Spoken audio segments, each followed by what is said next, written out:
Hoje no Cala a Boca Thiago a gente vai falar sobre algumas opiniões impopulares aí da série de Game of Thrones, As Crônicas de Gelo e Fogo e também de House of the Dragon, né? De todo o universo aí do George R. R. Martin, porque esse canal precisa ser o quê? Cancelado pelos fãs. Não, na verdade eu vou passar algumas opiniões que são minhas, outras que eu ouvi, mas vou dar opinião sobre todas elas, explicar as minhas opiniões impopulares ou comentar se eu concordo ou não com a opinião impopular dos outros sobre a série, que vale ressaltar, nós amamos, né? Gostamos muito, tem um canal basicamente só sobre isso, então eu adoro As Crônicas de Gelo e Fogo, mas tem algumas opiniões aí que talvez sejam impopulares, mas verdadeiras e que vale a pena a gente comentar. Então eu sou o TH Magaldi e vem comigo. E só um aviso rápido, que se vocês gostam dessa ideia de vídeo, já deixa o like, já comenta aí, porque eu já tenho uma parte 2 preparado desse vídeo, porque tinha muitas opiniões impopulares para colocar. Eu vou tentar ser rápido e breve para falar sobre cada uma delas. Então a minha querida esposa e assistente aqui de palco vai me informar do tempo. Não é palco, né? Mas enfim, é que eu dou um show. Vai me informar aqui do tempo, né? E também o meu fundo tá bagunçado porque eu tava tentando arrumar e desisti no meio do processo. Enfim, então vamos lá. Primeira opinião impopular: Daenerys Targaryen nunca deveria ter estado na Baía dos Escravos. Bom, essa opinião trata da ideia de que a Daenerys, né, ela tem essa trajetória da qual ela, após perder o Khal Drogo, né, e ser traída e ser abandonada basicamente pelo Salazar, ela move, né, as suas forças e os seus dragões em direção ali a Qarth. Posteriormente ela encontra, né, os homens enviados pelo Ilírio, né, Mopatis, justamente para que ela voltasse, né, para oeste e eventualmente voltasse para Westeros, né? A partir do plano ali do Ilírio e do Varys, que a Daenerys desse continuidade a todo esse planejamento que eles fizeram. Porém, a Daenerys muda de ideia, muito convencida por ela mesma, mas também pelo Ser Jorah, a ir para Astapor, e a partir dali conseguiu os Imaculados e iniciar sua própria campanha militar pela Baía dos Escravos, uma campanha de libertação, mas também de conquista ali da região. E bom, tecnicamente nunca foi o dever da Daenerys fazer isso, né? Ela nunca... ela era uma estrangeira ali naquelas terras e ela não tinha nenhum vínculo político e nem social, por assim dizer, com aquela região para fazer essa invasão e começar a determinar leis e conquistar aquele território.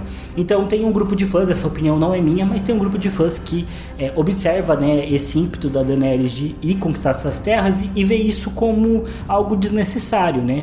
Talvez mesmo depois de ir para Astapor, ter conseguido ali o seu exército, ela deveria ter partido para Westeros imediatamente, se aproveitado do momento ali de Westeros, da Guerra dos Cinco Reis, para ser uma sexta, né, uma sexta pretendente ao Trono de Ferro, aproveitar aquela bagunça e começar ali a sua investida militar, não na Baía dos Escravos, mas em Westeros. Bom, eu acho que eu não concordo tanto com essa afirmação, né, de que ela nunca deveria ter estado ali na Baía dos Escravos, porque eu acho que o plot da Daenerys é muito legal. Inclusive eu tenho um vídeo que está sendo preparado há muito tempo só sobre esse assunto, só sobre essa campanha dela. Eu acho que todo esse movimento que a Daenerys faz, ele é muito interessante da gente ler, né? Então por isso eu tenho um carinho especial por esse plot e não consigo concordar. Mas pensando mesmo dentro da história, eu acredito que a Daenerys tenha seus motivos para ter feito essa conquista. Primeiro porque eu tenho a impressão de que ela achou que seria mais fácil fazer esse treinamento ali na Baía dos Escravos e começar a conquistar as coisas ali, para não chegar em Westeros como uma pedinte. Isso porque a Daenerys passou por essa experiência, né? Vamos lembrar que ela e o Viserys eram chamados de reis pedintes quando eles eram crianças, justamente por eles terem fugido de Westeros. E acho que a Daenerys não queria voltar para a terra dela de uma forma vulnerável. Ela queria voltar para Westeros com poder, com força, com exércitos atrás dela, né? Com autoridade. Por isso que ela começa a campanha para conseguir isso, né? Algo que o Khal Drogo prometeu e nunca conseguiu dar para ela, e ela teve que tomar por conta própria. Sem contar que inicialmente os dragões dela eram muito novos, eles não poderiam lutar. Mesmo quando ela conquista Astapor, os dragões dela ainda estavam muito jovens, né, para ir para uma campanha militar mesmo. Vale lembrar, em título de comparação, que lá em House of the Dragon e no livro Fogo e Sangue, quando a Rhaenyra, né, começa a fazer o seu planejamento de guerra no Conselho dos Negros, é sugerido que eles enviem, né, os dragões para lutar e que os negros teriam maior vantagem porque eles tinham mais dragões, mas justamente o Daemon lembra eles de que os dragões dos negros eram muito jovens, eram pouco testados em batalhas, então não teriam tanta vantagem assim. Mesmo contra exércitos humanos, esses dragões sofreriam por não não serem tão experientes. Então faz sentido a Daenerys ir para essa campanha militar, e eu também acho que ela foi realmente sensibilizada com a questão dos escravos. Ela não via a escravidão com bons olhos, ela foi vendida como escravo, então ela tinha também um certo, uma motivação moral para ficar na Baía dos Escravos e tentar esse processo de libertação. Ela fez tudo certo? Não, né? Ela tinha vários defeitos nas estratégias, no propósito dela, na visão dela de mundo, coisas que estão sendo corrigidas, coisas que já foram corrigidas nos livros, mas eu acho que não é como é que eu posso dizer? Não foi errado, né, essa atitude dela. Eu sou a favor da Daenerys na Baía dos Escravos. Opinião 2. Quem é o jovem Griff? Não importa. Eu não sei dizer se essa é uma opinião exatamente impopular, porém existe um grupo de fãs que realmente tem aí uma certa expectativa em relação a descobrir se o Aegon, né, é de fato o Aegon verdadeiro, filho do Rhaegar, ou se ele é um pretendente Blackfyre, ou por aí vai. Porém, essa opinião considera que não importa quem ele seja na verdade, né? Provavelmente ele vai ser simplesmente um adversário da Daenerys e não deve ter muito futuro nas crônicas. Pelo menos essa teoria, né, essa opinião, considera que o jovem Griff deve ser derrotado eventualmente, por mais trabalho que ele dê. E se ele for um pretendente Blackfyre ou não, ou se ele for o Aegon verdadeiro, ele vai acabar se opondo a Daenerys, porque ela não vai conseguir uma aliança com ele. Ele vai ser só ali uma pedra no sapato dela, mas eventualmente a Daenerys vai acabar derrotando ele, então quem ele era de verdade não importa.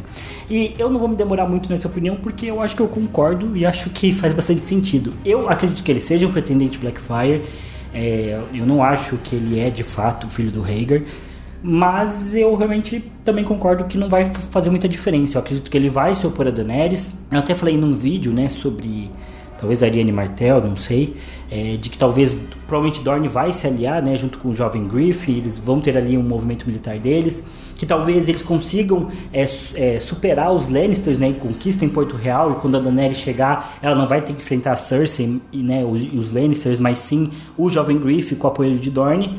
Porém, eu acho que de qualquer jeito ele vai ser derrotado, e no final a Daenerys, que deve ser a adversária dele, vai triunfar como a Targaryen verdadeira. Pelo menos é a minha opinião. E eu concordo com essa opinião, que talvez seja impopular. Bom, e agora saindo ali dos livros das Crônicas de Gelo e Fogo e voltando um pouco na história de Westeros, a gente vai para a opinião impopular de que a Dança dos Dragões iria acontecer de qualquer jeito. Isso porque a gente vê a Dança dos Dragões como esse embate no qual o Aegon usurpou, na verdade, o direito ali da Rhaenyra de conquistar o Trono de Ferro, de se sentar no Trono de Ferro e ser a rainha ali dos 7 reinos. Bom, e a gente sabe que essa indisposição política culminou num conflito por conta de algumas decisões equivocadas do Viserys anteriormente, que não lidou da melhor forma possível com o seu segundo casamento, né, com seus segundos filhos, segundo, terceiro, quarto filhos, enfim, em relação a Rhaenyra, devia ter casado o Aegon com a Rhaenyra e por aí vai. Então foram uma série de decisões erradas, mas a verdade é que no momento em que o Viserys teve um filho homem, né, um segundo filho homem, ou seja, a Rhaenyra foi a primeira filha e depois ele teve um filho homem, isso causaria uma indisposição quase que imediata, né? Porque mesmo ele casando a Rhaenyra com o Aegon, a forma como eles foram criados, as pessoas que eles eram, provavelmente teriam de qualquer jeito combinado na Dança dos Dragões. E a gente também pode pensar pequenas opiniões impopulares dentro dessa ideia de que a Dança dos Dragões foi um conflito quase que inevitável, porque o Aegon tecnicamente não estava errado em reivindicar o trono para ele, porque ele tinha quase que o direito legal de fazer isso, era de certa forma parte ali da Constituição e uma regra, talvez não escrita, mas muito bem entendida pelos lords ali de Westeros, de que o direito de nascimento masculino, né, o direito do filho homem, sobrepunha o direito feminino. Então, talvez fosse uma questão ali para advogados discutirem, né, advogados, os mestres, né, da época, mas não é à toa que muitos lords apoiam o Aegon, porque havia, né, esse precedente de que o filho homem tinha, né, um direito maior do que a filha mulher, por mais que ela fosse mais velha. Então ele não estava de certa forma errado em reivindicar o trono para ele. Da mesma forma, a Alicent também não era necessariamente uma vilã de preferir que seu filho, né, ficasse no Trono de Ferro, porque uma vez que a Rhaenyra não era, né, tão próxima assim da Alicent, diferente do que a gente até vê ali em House of the Dragon, que elas tinham uma história, nos livros ela e a Rhaenyra não tinham esse relacionamento tão íntimo na adolescência. E por mais que a Rhaenyra pudesse ser misericordiosa, provavelmente uma vez que a Rhaenyra subisse ao trono, os Hightower iriam perder boa parte da sua influência. Então faz todo sentido político para Alicent querer que o seu filho permaneça no trono, para sua família permanecer, né, tendo influência, tendo destaque no reino, participando das decisões, né. Então dificilmente ela ficaria a favor da Rhaenyra sem mais nem menos, né? Ainda mais que, como eu comentei, o Aegon tinha uma boa reivindicação ali pro trono. Da mesma forma, a Rhaenyra nunca estaria realmente segura enquanto seu irmão estivesse vivo, porque enquanto ele tivesse esse precedente de ser o filho homem, a Rhaenyra, mesmo estando no trono de ferro, mesmo o Aegon falando assim, ó, eu não quero conflito, mesmo a Alicent não, né, fazendo campanha para ele, ela sempre ficaria com a dúvida e sempre ficaria com a pulga atrás da orelha, como diria minha avó, de ter, né, um irmão homem que a qualquer momento poderia clamar o trono, né, no nome dele e teria apoio para isso. Inclusive a gente vê isso acontecendo mais pra frente, né? Não necessariamente uma questão de filha mulher e filho homem, mas a gente vê acontecendo isso nas rebeliões Blackfyre, porque, né, o primeiro pretendente Blackfyre foi um irmão legitimado que por muitos anos não fez nada, mas em determinado momento ele estava sempre ouvindo de que ele seria um rei melhor do que o irmão dele, de que ele poderia, né, clamar pelo trono, ele tinha a espada Blackfyre, então ele resolve começar a rebelião dele anos e anos depois do rei Aegon Indigno ter morrido. Então a Rhaenyra poderia ficar anos reinando e do nada o Aegon falar, quer saber? Eu acho que eu mereço mais o trono do que ela. E provavelmente o povo e os lords, a cada erro da Rhaenyra, iria sempre considerar, mas será que se o Aegon estivesse no trono, ele iria cometer esse mesmo erro? E em algum momento poderiam também apoiar ele numa possível revolução. Então, a Dança dos Dragões era basicamente inevitável, né? No momento em que o Viserys teve um segundo filho e não casou a Rhaenyra com o Aegon, esse conflito estava sempre com o relógio contando para começar a acontecer. Terceira opinião impopular. Nem todos os capítulos da saga são legais de ler. Essa eu concordo 100%. Tem vários capítulos da saga que não são tão empolgantes, que não são tão fáceis de ler, que não são tão legais. O fato da saga também ter essa questão de mudar os pontos de vista o tempo todo, eu acho que é das melhores coisas que tem as Crônicas de Gelo e Fogo, né? Dá essa impressão de ser um universo vasto, de ter muitas coisas acontecendo ao mesmo tempo. Eu acho isso muito legal. Porém, em alguns momentos quebra um pouco do clima, especialmente quando você não gosta daquele personagem em especial. Por exemplo, eventualmente eu não gosto muito dos capítulos da Arya, sei que ela é uma favorita dos fãs, mas eu não gosto tanto. Também não gosto tanto dos capítulos do Bran, quando ele tá ali no lobo dele, quando ele tá tendo algum sonho de lobo, tá largando. Várias vezes eu não curto tanto e acho meio demorado pra passar. No quarto livro eu não gosto dos capítulos da Cersei, por exemplo, acho eles muito chatos. Então, realmente, por mais que as Crônicas de Gelo e Fogo sejam um livro muito legal, eu acho que não são livros para qualquer um, porque muitas vezes eles são pesados, muitas vezes eles são difíceis, e nem todos os capítulos são legais. E eu acho que tá tudo bem você admitir que você não gosta de tudo. Eu, particularmente, não gosto muito do Festim dos Corvos, não tive uma boa experiência, uma primeira experiência lendo eles, né? Mas espero que agora que eu tô tentando reler pela segunda vez, eu consiga aproveitar mais desse livro. Eu não gosto da Sansa, eu abandono. Milena não gosta da Sansa. É verdade, o primeiro livro, a Sansa é chatinho. Mas depois a Sansa melhora porque a Sansa passa a ser o ponto de vista em Porto Real. Então, e ela não tá mais babando ovo no Joffrey, então fica um pouco melhor. Bom, quarta opinião impopular. Maegor foi injustiçado em ser chamado de O Cruel. Bom, essa opinião eu encontrei num site quando eu estava procurando sobre opiniões impopulares sobre as Crônicas de Gelo e Fogo.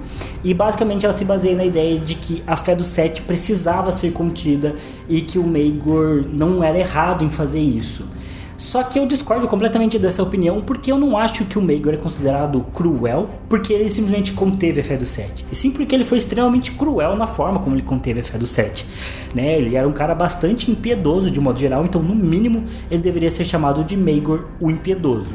Porém, ele foi cruel porque, vamos lembrar que ele não era o primeiro na linha de sucessão. Ele tinha um sobrinho, né, que chamava Aegon também, que era filho do Aenys, e o Maegor simplesmente resolve tomar o trono para si, matando seu próprio sobrinho, né, o que é o assassinato de familiares, coisa que os deuses não veem com bons olhos, e ninguém vê com bons olhos. E ele foi lá e simplesmente desafiou o sobrinho dele e matou ele e o dragão do sobrinho, já que ele tinha, né, o terror negro ao seu lado. Então, enfim, eu acho que não concordo nem um pouco, porque o Maegor foi bastante cruel em vários momentos, não era um cara muito legal com suas esposas também, então eu acho que não faz sentido nenhum essa opinião, sendo sincero. Opinião 5, essa que é a polêmica. O George R. R. Martin não escreve pra você. Essa é difícil. Inclusive, acho que esse é o título de um dos vídeos da Mikan, na qual ela tá defendendo o George R. R. Martin. Bom, eu acho que assim, não tenho que discordar dessa afirmação. A grande verdade o George R. R. Martin não escreve pra você. O George R. R. Martin não escreve, na verdade, nenhum escritor escreve pra uma pessoa em específico. Então, você que tá vendo esse vídeo, ele não escreve especialmente pra você, como não escreve especialmente pra mim. Agora, olhando o fandom no geral, o George R. R. Martin também não escreve pra esses fãs, né? Eu pago o salário dele, né? Ele vive do dinheiro dos livros. Uma grande mentira, né? Que provavelmente ele ganhou muito mais com a série da HBO do que com os livros. Então, enfim, também não faz sentido. Pense que sempre que você acha que o George R. R. Martin precisa que você compre o livro dele pra sobreviver, é a mesma coisa de um fã pensando que só porque ele não vai jogar Hogwarts Legacy vai derrubar o império bilionário da J.K. Rowling. Não faz sentido nenhum. O George R. R. Martin nunca demonstrou que ele escreve baseado na expectativa dos fãs, na urgência dos fãs, e que bom que ele não faz isso, né? Porque a gente sabe que coisas que são feitas exclusivamente pros fãs, do jeito que os fãs querem, geralmente dá muito errado porque vira um monte de fanservice, né? Inclusive a própria Marvel tem decaído muito porque esse sistema de fanservice o tempo todo não se sustenta, né? Ele teve ali o seu auge, porque tinha muita qualidade também nas produções e da parte de originalidade ali do MCU, mas depois ali de Ultimato, de Endgame, basicamente não teve mais, né? As séries só foram decaindo porque não funciona, né? As coisas têm que ser feitas baseadas em qualidade, né? Baseado em quebrar expectativas muitas vezes. É o que o George R. R. Martin fez com a morte do Ned Stark, Casamento Vermelho e por aí vai. Então, não, realmente o George R. R. Martin não escreve pra você. Agora, isso significa que não está demorando? Não significa nada. Está demorando sim para sair os livros. Eu acho que quando bateu ali 10 anos, já começou a ficar bastante injustificável. Eu tenho expectativa de que vai sair logo e eu não fico cobrando ou pensando, meu Deus, como George R. R. Martin é um monstro por estar demorando. Eu acho que ele sempre fez trabalho de qualidade e eu espero que Os Ventos do Inverno tá demorando porque ele tá tentando fazer o livro ser o melhor possível. Ele tem outros compromissos também, isso é a vida dele, não tô nem aí. Mas eu sei que está demorando, mas eu acho que quando sair o livro vai valer a pena, sabe? Vai ser um grande livro, o George R. R. Martin não vai decepcionar nesse sentido.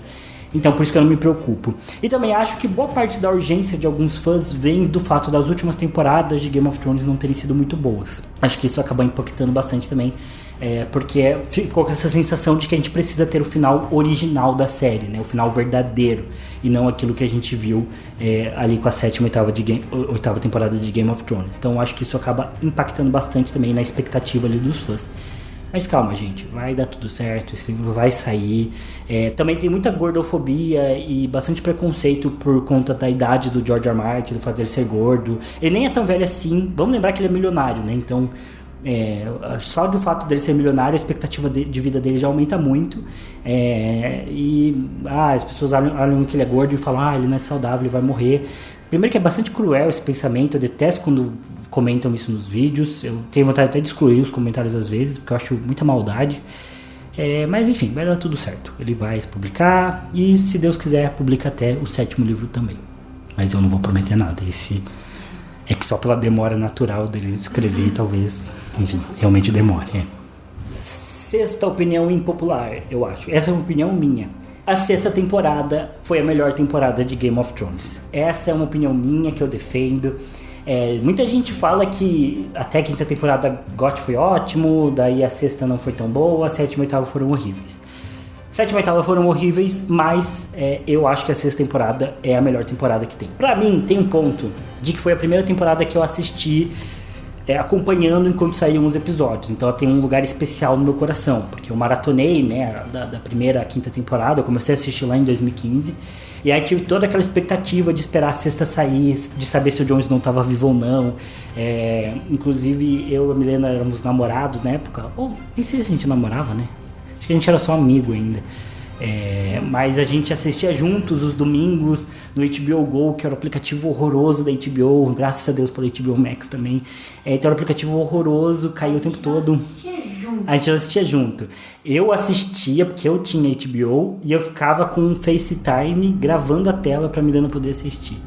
Ou seja, era uma bagaceira do caramba, mas a gente assistiu, acompanhou todos os episódios, comemorou quando Jon Snow sobreviveu, comemorou quando ele foi declarado Rei do Norte.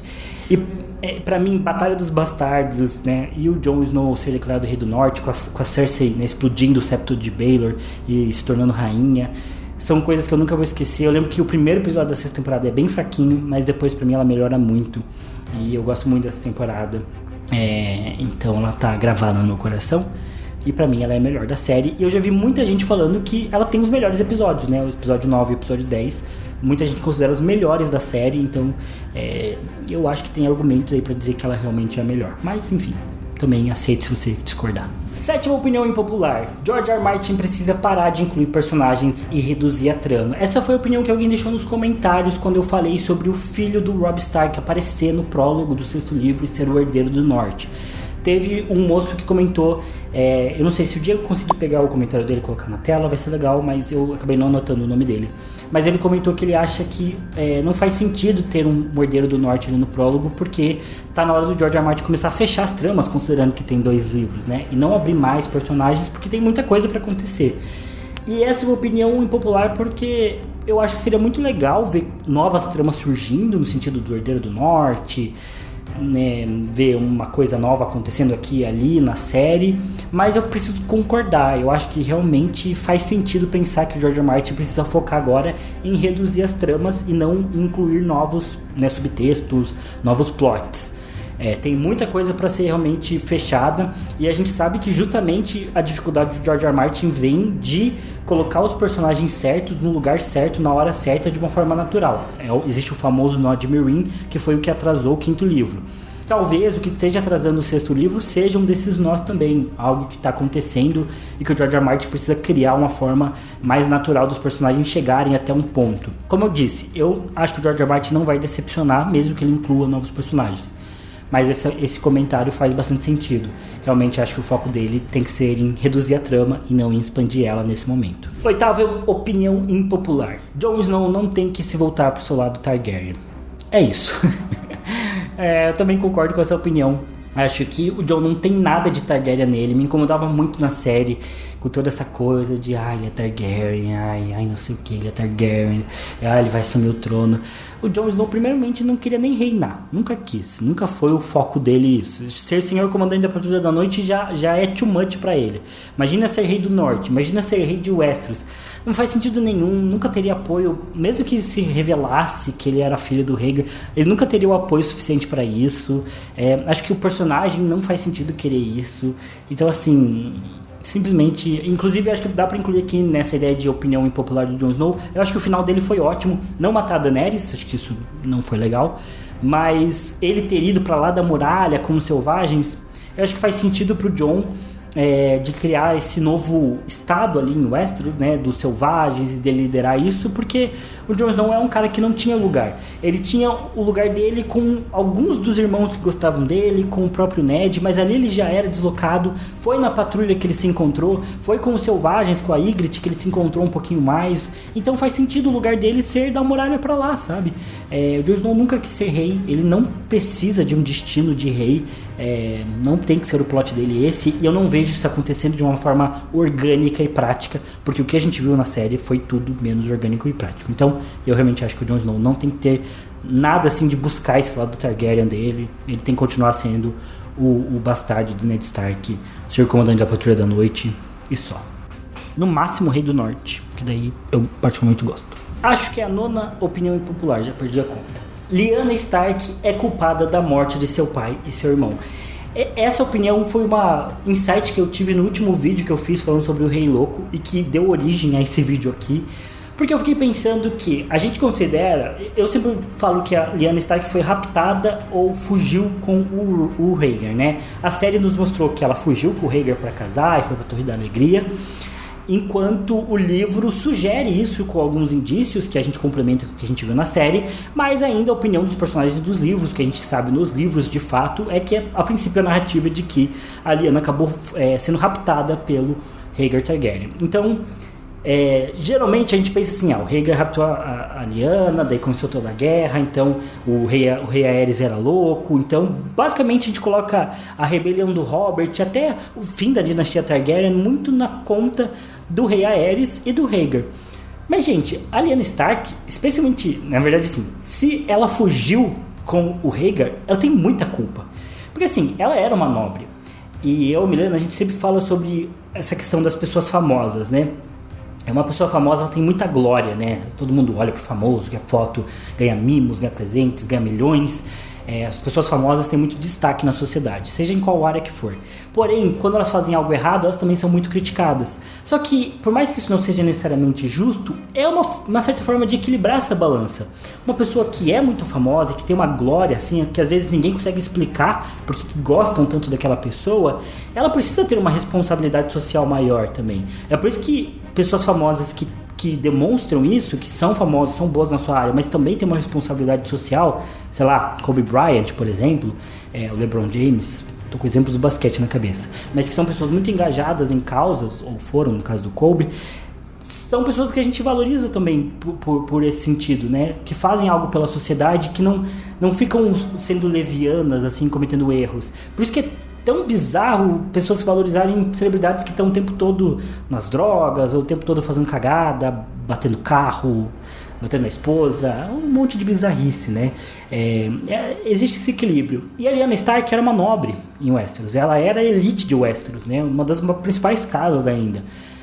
Por mais que a vida para as mulheres em Westeros não fosse justa, a Lyanna tinha uma certa responsabilidade social. E se ela simplesmente foge com o príncipe Targaryen para casar, um cara que já era casado, ela achou o quê?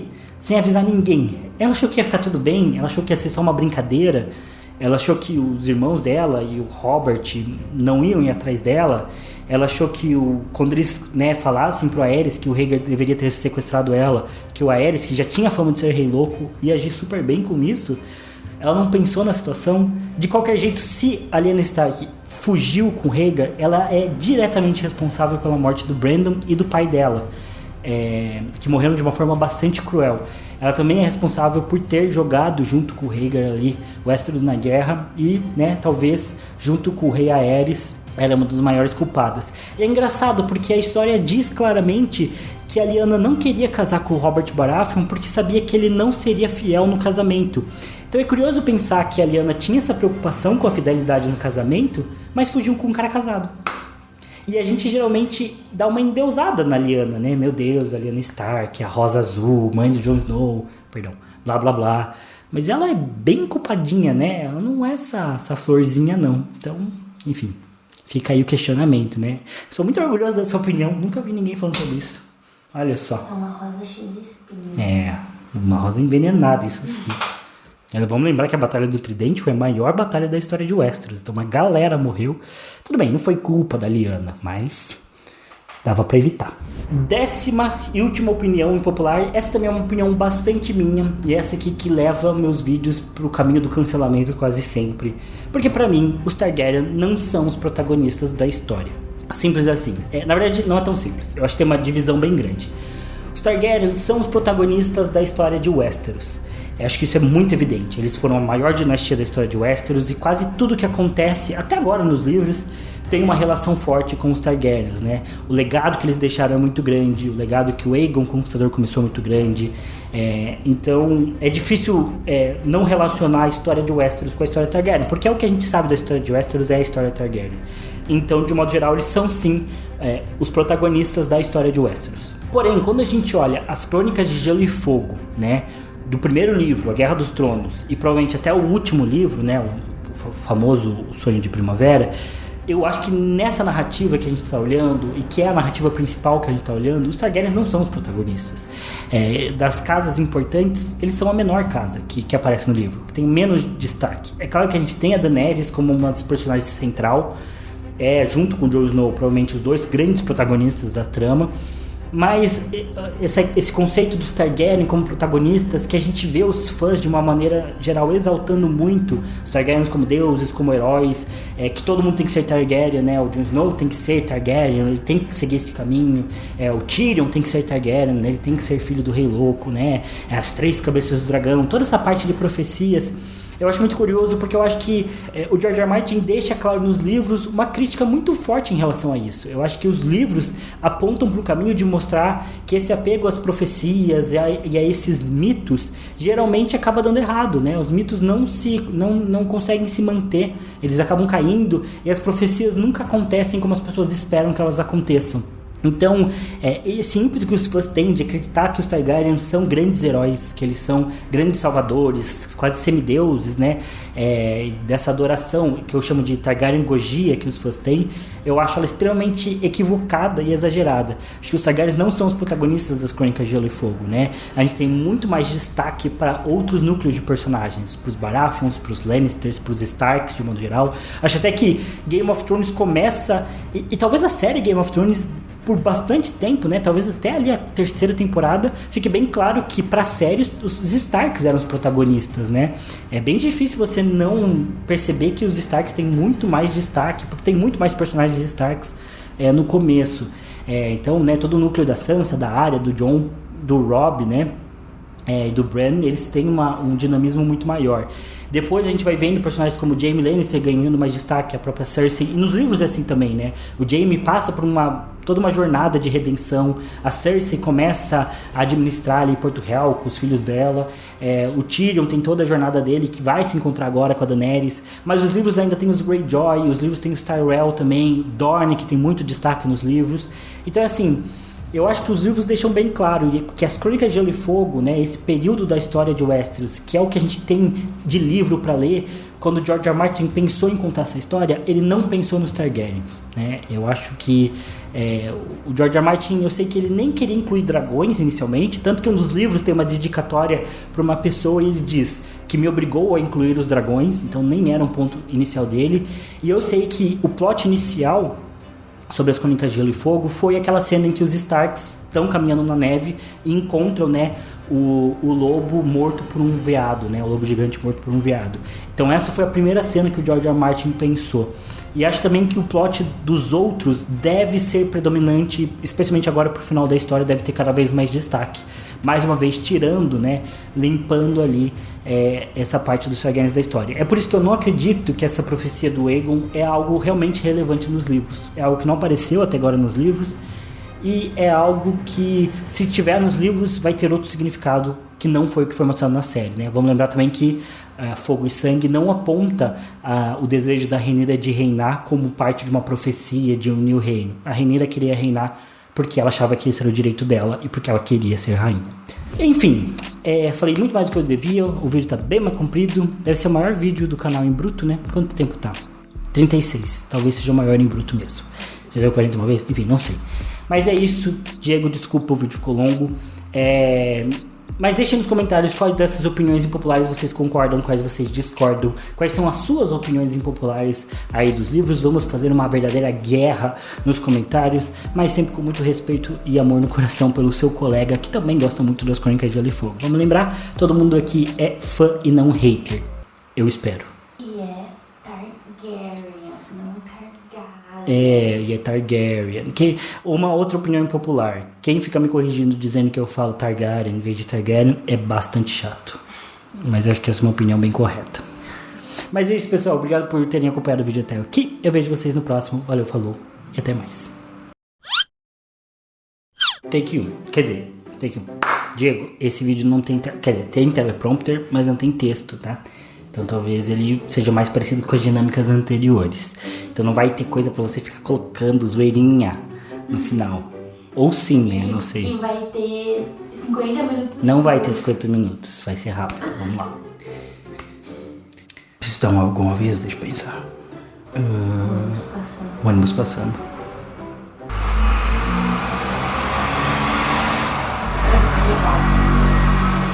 Foi o ônibus. Hoje a gente tá gravando tarde, Diego, então não é pra ter barulho. Pode pausar. Take 2. Deixa eu ir pro próximo já, acho que não precisa cortar. Tá. E a gente também sabe que essa situação, ela acabou... E a gente também sabe que o reino acabou com... do rei Viserys, né, que tomou alguns comportamentos que... Enfim, tá muito ruim essa frase, peraí. Porque como ele tinha esse precedente de ser o filho mais velho, de ser o filho homem, né? Mesmo ela sendo a filha... Saudades do roteiro. Deixa eu pausar. Take 3. Diego, a gente comprou um novo tripé que aguenta o teleprompter e não tá quase quebrando o tripé, então não tá mais tremendo. Coloquei aqui só pra encher linguiça, pra falar a verdade. Porque eu achei que eu não ia ter opinião suficiente. Daí depois eu descobri... Diego, não põe isso, Diego. Mas depois eu descobri que tinha muita opinião. Então, enfim. Mas enfim, não tirei. Qual a opinião agora? Opinião 5? Ele falou que ele não ia deixar. Enfim. Tá. A terceira é bem boa, a primeira é bem boa. Tá, tem duas, mas Diego vai passar um pouquinho. Desculpa, Diego. Vai ser rápido, vamos lá. Saudades do roteiro.